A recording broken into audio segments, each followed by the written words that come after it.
জয় শ্রীরাম বন্ধুরা, আশা করি আপনারা সকলেই খুব ভালো আছেন, সুস্থ আছেন। আমরাও খুব ভালো আছি এবং সুস্থ আছি। এই যে দেখতে পাচ্ছেন এখানে আজ হলো লোকনাথ বাবার পুজো। তো আমি আর শাশুড়ি মা দুজনে মিলে ভাবলাম যে একটু যাই, গিয়ে দর্শন করে আসি লোকনাথ বাবার বাড়ির সামনে, যেহেতু মন্দির রয়েছে, মানে পায়ে হেঁটে আসলে 10 মিনিট আর কি।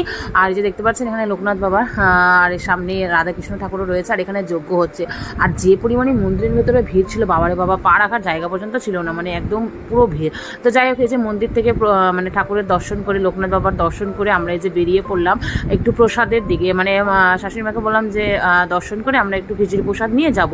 মানে এর আগে আমি এখানে কোনোদিনও খিচুড়ি প্রসাদ নিতে আসিনি। আমার শাশুড়ি মা আসতেন আর কি, উনি যখন সার্ভিস করতেন আর কি, তখন অফিস থেকে ছুটির সময় উনি আসতেন।